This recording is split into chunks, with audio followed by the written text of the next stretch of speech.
Hey there, this is a Haruspex build now. Uh, Haruspex is a combination of hunting and dream, and you can either go a melee Haruspex, which will be using a shield and spear, or you can go the bow Haruspex. I'll tackle both of them.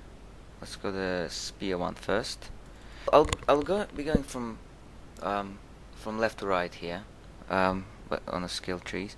So starting from the very left, at the top, that's study prey tree. I would advise you to get that because it weakens enemies. It's a debuff.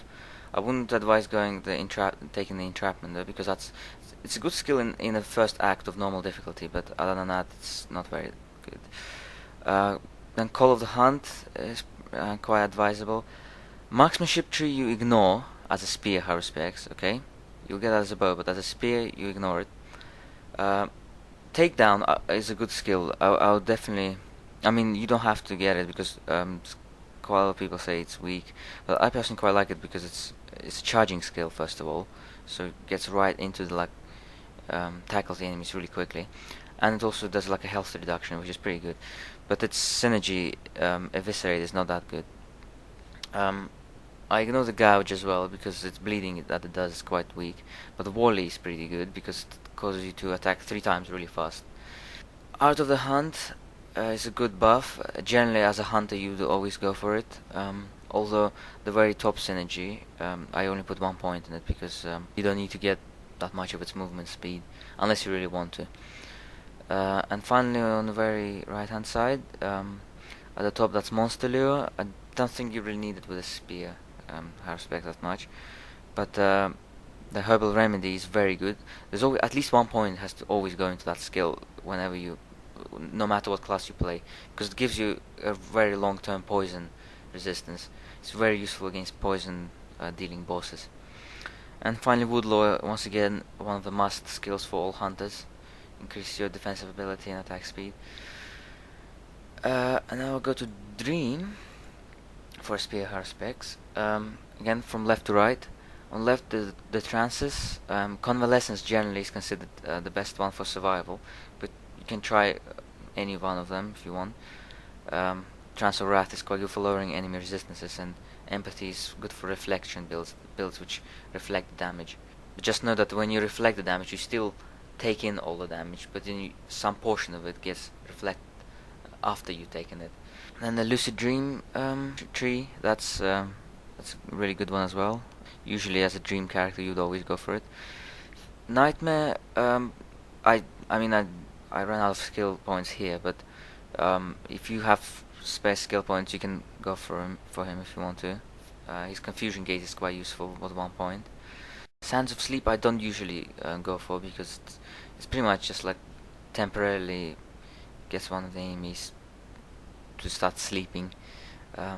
Once again, you can get it if you go spare skill points and if you're really curious. Psionic Touch, don't really need it that much. I think it's not that powerful. Distortion Field, not that powerful. Once again, maybe 1 point if you want to go with it, but otherwise you don't need to max it or anything. Phantom Strike, yep, you definitely want to go for Phantom Strike, and also the Distort Reality. Both are really solid skills.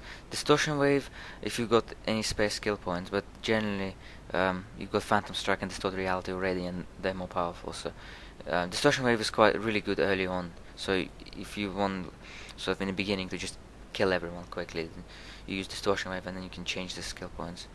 Now with the bow, it's not that much different. If you see, the only difference is here. I've done is that instead I didn't go for takedown at all because takedown is with the spears, but I went for marksmanship, and marksmanship is your key tree as a bow Haruspex. In fact, any bow character that has a hunting mastery, marksmanship is your main skill tree. Okay, especially once you get to scattershot, you'll be destroying enemies left and right. However, if you see, marksmanship tree takes up a lot of skill points, so I had to sort of sacrifice a few from the dream. As you can see, I didn't go for Phantom Strike at all because I don't think that works with bows. And also, if you can see, I put 1 point in Distortion Wave because it's good to have this to slow down the enemies, because as a bow you want to keep distance from the enemies, yeah, if you're an archer. But and Distortion Wave can help you slow enemies down as they approach. Once again, if you go spare skill points, you can go for Nightmare. but other than that, I kind of ran out here. Those are Haruspex, both spear and bow. I'll finally cover the stats. The main thing, like the ratio you would go for. See, at the top here I put that's a spear for spear Haruspex, and at the bottom that's for the bow.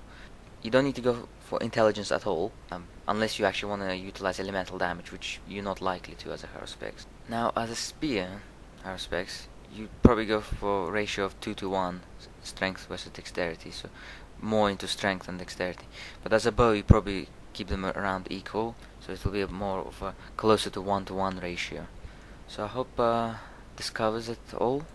So yeah, I've gotten quite a lot of requests for a Brigand build as well. Even though I don't have a Brigand character, I think I'll make the build anyway, so that'll probably be the next one. So yeah, just stay tuned for the Brigand build coming next. And that's it. Bye then.